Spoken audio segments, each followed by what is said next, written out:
Hi, my name is Eric Peabody, and I'm an audio engineer, composer, and guitarist. What I'm primarily known for are my Viking guitar metal video game covers. Now, I play with a full 5-person band whenever possible, but I also play a lot of shows solo, just by myself, sometimes with extensive travel involved. This means that I need to account for backing audio tracks for the rest of the music that I'm not performing, backing visuals, and guitar amplification. Now, this is a lot to do with just one person, so I've been on a quest over the last few years to streamline my rig for all of this into something as lightweight and portable as possible. Today, I'm going to show you how my entire performance setup fits in one guitar gig bag and one duffel bag. Now, before we get into the details, let me preface this by saying this is just one way to do things. This is how I have my setup right now, and it works pretty well for me, but it's not how I've always done it. In fact, just a few months ago, John Tidy from the REAPER blog did an interview with me where we went over my previous live setup, which was largely similar but incorporated a Pod HD 500. If that sounds like it's closer to what you're looking to set up, take a look in the video description here. You can find a link to his video there. This is also an okay time for you to subscribe to this channel if you'd like to, like this video if you want. You can also check out my music at vikingguitar.bandcamp.com. So, you want to see what's in the duffel bag? First, we have a Mackie 402 VLZ4 mixer. This is arguably non-essential, but I like it. I run all of the audio out of my laptop into this thing, and this allows me an extra level of volume control. It allows me a few different output formats in terms of quarter-inch or RCA, a few things like that. And it also allows me to do some minor control over the high and low end of the overall mix, just depending on how the room sounds. I would open this up and show you the actual mixer, but it's right there being used to record the mic for this video right now, so oh well. Second, we have this foot switch. You can tell because it says foot switch. This connects by a USB adapter to my laptop. It has 3 pedals that you can map to specific keys on the keyboard. I use this to navigate left and right through various markers in my backing track project, and this plays and pauses it. This allows me to control my computer remotely from wherever the mic is, so I can be talking with the audience and cue up the next song and hit play so it goes as soon as I'm ready to. I don't have to run over and bend down to fiddle with the laptop. This is a travel shaving case, but inside this travel shaving case is my wireless setup. I am using a Line 6 Relay G50. I've got the rest of the little cables and extra batteries and the transmitter pack in here. I like this thing. It's sturdy, it works well, it allows me to jump around on stage and do all sorts of crazy stuff, which is extra important when you're a solo performer. You want to have as much visual excitement for the audience as possible because all they have to look at is you. Next, I have an audio interface. This is about the cheapest audio interface I could get. And what this does is it takes my guitar input and sends it into my computer to be processed with the amp simulators in there. And it also has outputs to run the finished audio, including the backing tracks, back out to the mixer, which I then send to the front of house system. Now I have a few other cables in here, and it's mostly stuff you would expect. Cables to connect the mixer to the house, extra backup guitar cables if my wireless goes down, little connectors for the interface to the laptop, things like that. But there's one extra one I have in here, and I'm not going to pull it out because it's giant, and you already know what one looks like. It's an HDMI cable, but it's 50 feet long. Now I keep this on hand so that if the venue I'm playing at has a projector system for visuals, I can plug it directly from my laptop into there, and I can have my pre-aligned backing videos that fit my songs portrayed on the wall or the screen or whatever while I'm bouncing around. Because once again, visual appeal is very important as a solo performer. I also keep a small backup projector with me sometimes just in case the house doesn't have one, but it's a luxury and not worth going into detail here. Now the last thing, and arguably the most important thing, is the laptop itself. This is the brain of the entire project. I have 2 laptops I use. The one I'm going to show you today is this one. It's a Lenovo Y510P. Now, This is important to mention because this is not a top-of-the-line piece of hardware. It was a number of years ago, but the point is you don't need anything incredibly robust to run this sort of thing, at least the way I have it set up. CPU speed is important, and you want to make sure to do what you can to optimize the laptop for performing live. You want to disable the Wi-Fi. You want to disable Bluetooth. You want to turn off all the visual enhancements. You don't need any of that garbage for what we're doing. I would recommend never connecting it to the internet if at all possible, because sometimes your computer will decide to update, if it's a Windows machine especially, and sometimes the licenses on the VSTs you're using will suddenly decide to stop working after an update, and you'll have to relicense them. That's not a big problem normally. It is a big problem if you're on stage setting up and you need to perform in 5 minutes. Now, the one other thing we haven't mentioned is obviously the guitar itself. This is one of 2 guitars I use for live performance. This is an Ibanez RGA-7 7-string. Has a DiMarzio Crunch Lab pickup in the bridge, DiMarzio liquefier in the neck, and I love this guitar. The other one I use is an LTD V307 Flying V, but that is too big and too bulky to play in this video, so for everything you're going to be hearing, this is the guitar. This is what our actual project file looks like. This is a program called REAPER.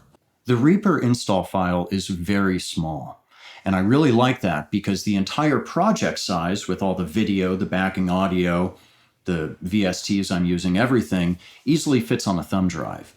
This means that I can keep a backup of my entire project session with me at all times, so if my laptop has any trouble or goes down for any reason, I can find another one and get up and running within about 10 or 15 minutes. REAPER is great! REAPER is great for a lot of reasons, and I use it for all of the stuff I do, but it also works really well for live performance stuff. As I mentioned earlier, it has a very small install size, it's great on CPU, all that stuff. The demo version is absolutely free to download, fully functional. I highly recommend you give it a shot. One of the other things we want to look at is how our audio interface is set up. I'm not going to give you a crash course in REAPER or how DAWs work, because I'm guessing you more or less understand this at this point. There are other video tutorials for that. But in REAPER, if we go up here, we can take a look at our audio device settings. So pulling it up, we see that we have an ACO sound system. That's very important. If you don't know what ACO is, look it up, but you need it. And it's running through this Behringer interface that we have. And important things, the sample rate is set to 48,000. You might think that setting it to 44.1 would be much easier on the system and thus take less CPU usage. Surprisingly, that adds latency. I don't understand why, but it does. I recommend 48,000. If we pull up the configuration here, this is going to be different for every device you use, but I'm going to show you what we have with mine here. We have outputs and inputs enabled, channels 1 and 2. Sample rate here is set to 48 kilohertz. Resolution is locked at 16-bit. That's fine for what we're doing.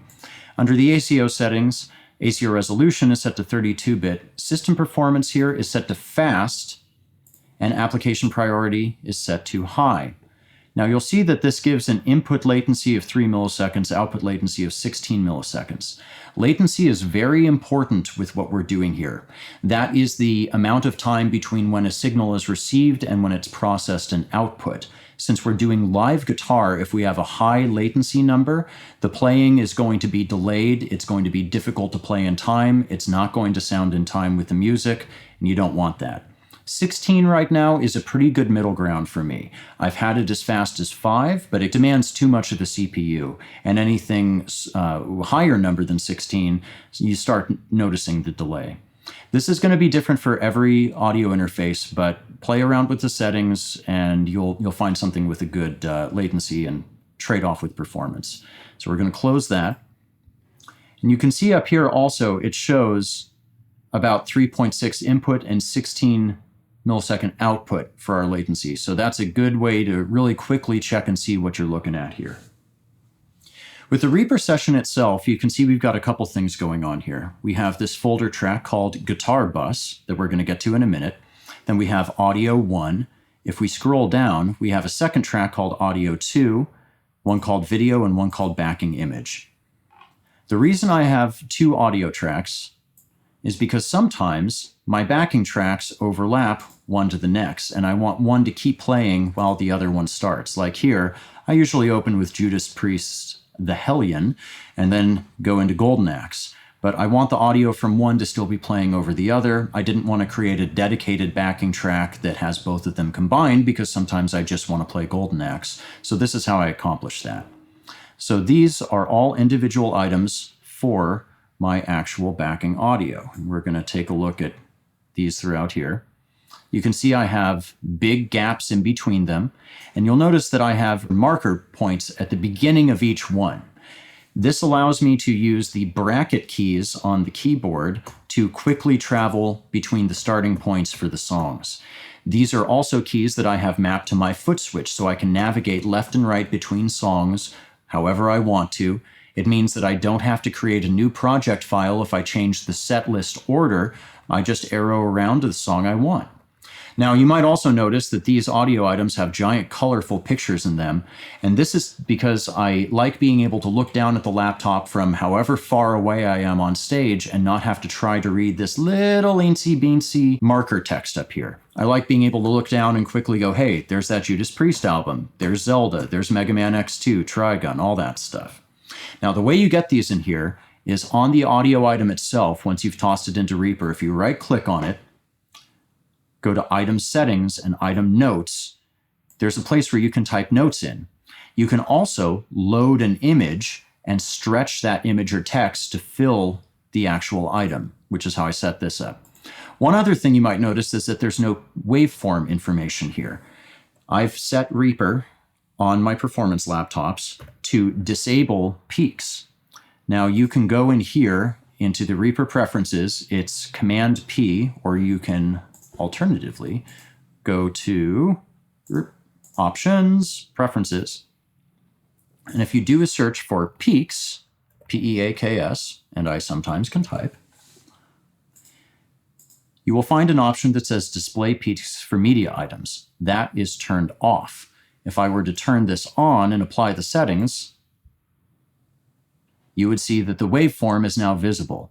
I don't particularly care, it doesn't matter too much, but it gets in the way of me seeing the backing image, so I turn that off when I'm performing. Next, we're going to take a look at how I run my backing videos. If you're not interested in running videos with your project session, you can ignore this part. First off, I have a backing image here that is just this Viking guitar logo. And if we pull up the video screen, which on a Windows machine is Control-Shift-V, you can see that wherever I click in between songs, it's showing this visual. I like that because it means as I'm arrowing around or after a song ends or any point when I'm not actively playing, the projector is still putting up something on the screen for people to look at. Now, the second video track here has the actual videos on it, but let me mention how Reaper handles video hierarchy. Anything that's higher up will take priority over anything that's below. So right here, you can see there's this item, but no item above it on this track up here. So as we look at the video screen, it's displaying the logo. We didn't want to do that. We want to preserve video aspect ratio. Now, if I click here, you'll see that the Brinstar red video takes priority. So it'll go to whatever is actively playing in that part of the video. By the way, all my videos are done by Nate Horsfall with Lightning Arts. If you need video work done or album art or anything, go hit him up. He's amazing and he's worked with me for a long time. The important thing to mention on the video track here is that the volume is all the way down. These videos, when they were set up to the backing audio, and when they were exported, they still had that audio in there, and I don't want that audio muddling in with the actual mix of the backing track. So this is turned down. One other thing I should mention about video on Windows 10 machines is that it sometimes has trouble when you attach to a separate monitor. If you pull up your display properties, when you have a second monitor attached, there will be a display that shows both, and you want to select the second monitor and change the size to 100%. It will sometimes change it to 125 or 150, and when you set up your Reaper video screen, drag it over to the other monitor, and then go to full screen it, which is what I do, so it's full screen on the projector. It sometimes will only display in part of the full screen, and it'll end up looking something like this, with all this black space around it and your taskbar, which is not what you want. So if you're encountering that, make sure you change your display properties. One other thing I should mention about my backing audio tracks is that they are mixed down in mono wave files. If you pull up the item properties, which is F2, and click on properties, you can see that channels for this audio is 1. That means there's no 1, 2, no left or right, it's just 1. Also, make sure you use WAV files, they're the highest quality. You can realistically use 16 or 24-bit in this setting. I use 24 just for the sake of it. Now we're going to get into the main meat of things, which is the guitar bus. This is going to expand a bunch of stuff right here when I open it, so be ready. Oh man, look at all that stuff. You might be thinking, oh my god, that's so much stuff. How am I going to learn about all this stuff? And it's actually really straightforward, so we're going to go through it very slowly and explain it one step at a time. First off, we're going to ignore all of this. We are going to look strictly at the input here. This one track is what grabs the guitar signal from the Behringer. Now, a few things to note here. It's set to record. If you right-click on, not that part, but this part, monitor input is important. Turning that on means that whatever goes into this channel is going to instantly come out of the speakers instead of just getting recorded into Reaper or processed through Reaper. This is essential to have live guitar. Another thing that's important is under the routing here, turn off parent send. What this means is that we do not want this track going out of the speakers, and I'll tell you why in a minute. All it's doing is grabbing the audio, and then it's sending it to these other tracks here. These tracks that are curiously labeled metal tone, dirt tone, clean tone, surf tone, all that stuff. In essence, what this is doing is it's grabbing the dry guitar sound. We aren't sending the dry guitar sound out, but we're sending it to all these tracks for processing how we want.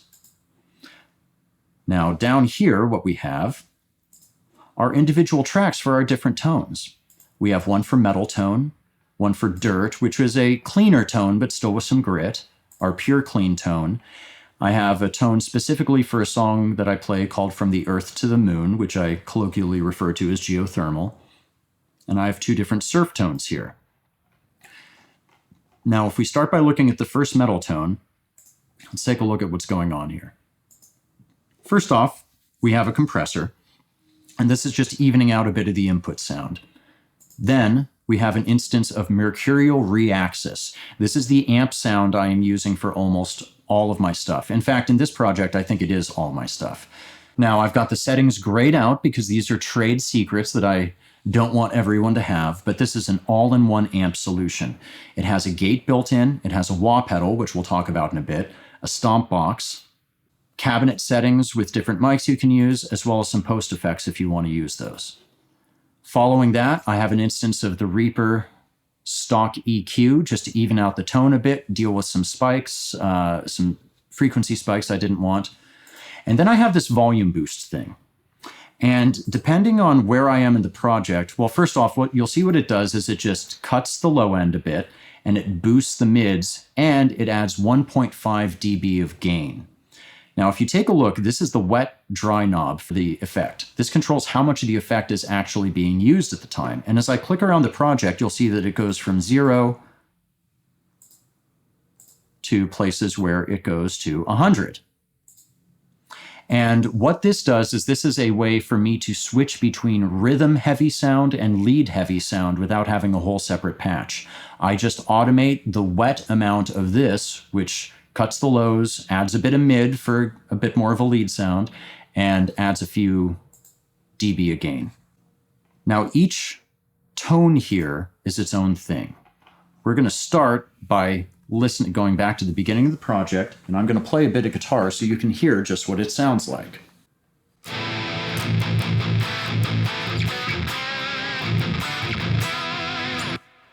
Rhythm guitar sound.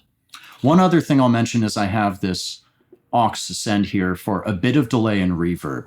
And I always have stuff going through here a little bit, but during my lead guitar patches, it increases. So let's listen to the sound of the rhythm guitar compared to the lead. much more delay. Taking a quick look through some of the other patches here. This is the dirt tone I use.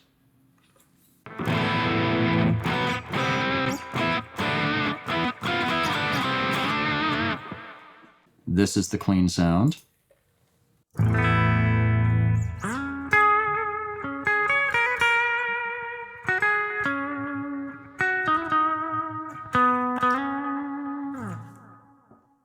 This is the geothermal patch.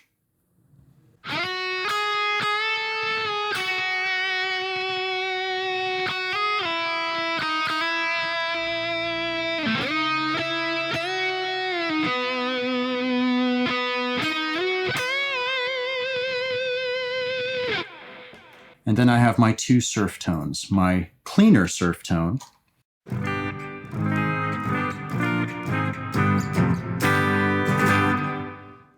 and then my dirtier lead surf tone.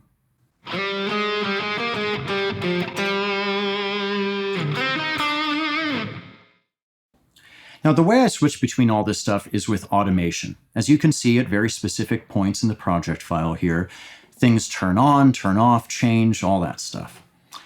At its most basic level, what's happening is the guitar input is sending to the various patch tracks, and that determines what sound I get at which part of the song. So, for example, if we look at Brinstar here, at the very beginning, you can see that it's sending to the dirt tone, because this is elevated here. Then it turns off and sends to the metal tone. After a while, that turns off, goes back to the dirt tone. It's like that through the entire project, and this is the basic level of how I switch patches. Now, the one exception to this is the lead guitar patch, which is handled by that wet dry for that EQ. As you can see here, under the metal tone, I have an automation lane for the wet of the volume boost, which is what I've named this instance of REQ. And it just turns that on and off between 100% and 0. Once again, that controls that low-end scoop, mid boost, and the volume boost. Now, one of the other things I do is automate the time and feedback on my delay aux send.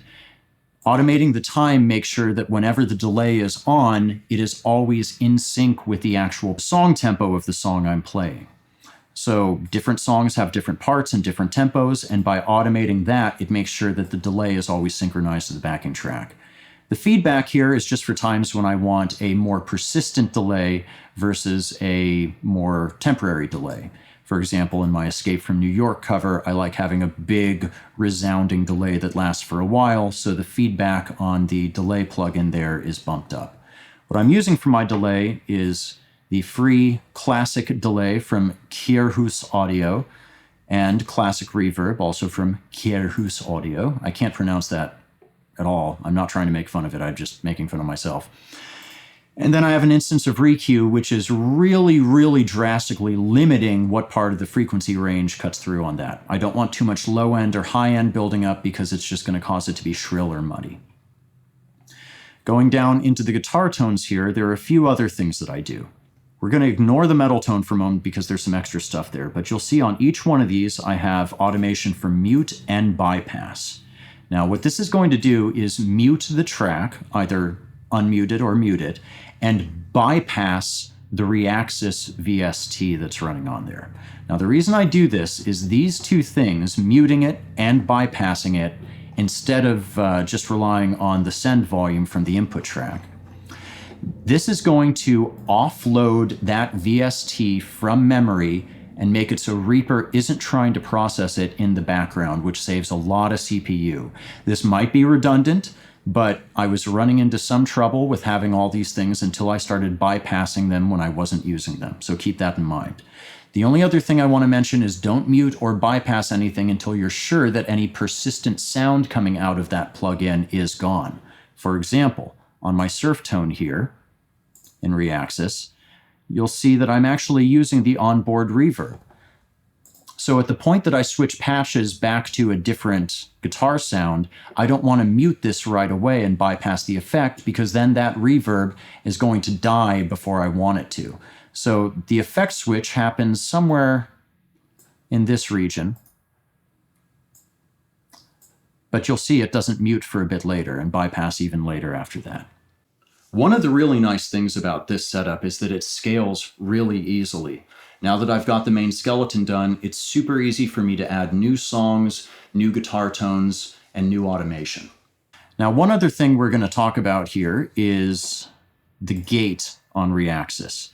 Sometimes I need to have a more stringent gate with some of the stuff I play, and sometimes it can be more relaxed, so you can automate that, just like any setting. And then there's the cool thing. All of my wah pedal work is pre-programmed in and handled by Reaxis. So, at certain parts in the song, you'll see that the wah goes from bypassed to on, and the wah position is cooked in. So I don't have to do anything with my foot to either turn on or off the wah or control it. That's all handled automatically. Now, if you want to still control it, what you can do is get a MIDI expression pedal to connect to your laptop, and you can map that to that parameter of Reaxis or whatever you're using, and that way you can control the MIDI in real time. You can still automate it on and off if you want. But for example, I'm going to show you part of Brinstar here where there is some automated wah. And while I'm doing that, I'm going to have Reaxis up so you can see what happens here.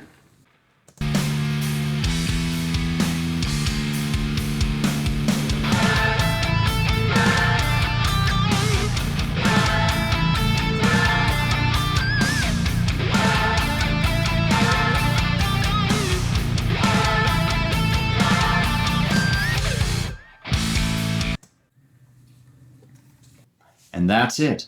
Thank you for watching. I hope this video was helpful.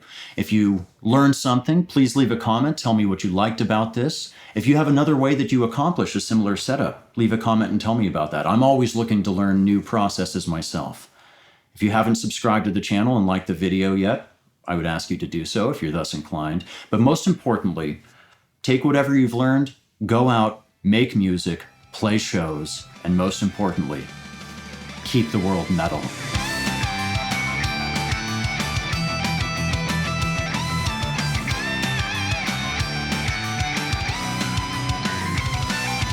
Now, there are some of you out there that are watching this and thinking, well, playing the backing tracks is lame. Or you're a guitarist, you should be playing through a tube amp. Or having a computer switch your effects is somehow cheating.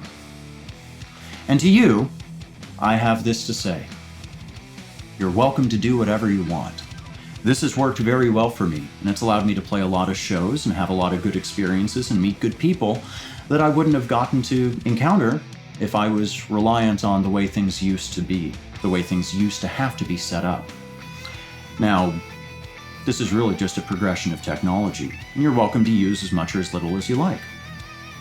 If you feel that this is cheating, I could say that using stomp boxes is cheating because it allows you to have a variety of sounds that you wouldn't have had if you were just playing through an amp. In fact, even simple compression evens out your playing and allows for sustain that maybe your equipment isn't capable of or your playing isn't capable of otherwise. In fact, an amplifier itself is brand new technology over an acoustic guitar, letting a wider audience hear what you're doing. If you're sitting here and still watching this video and thinking that somehow what I'm doing is wrong and upsetting the purity of being a guitarist, that's your choice. I encourage you to focus on what makes you happy, and you don't have to do anything I'm saying here. But maybe focus on what makes you happy, and don't focus so much on how other people are doing different things. We're all musicians, technology is going to increase ever onward, and we can all choose where we get off the train.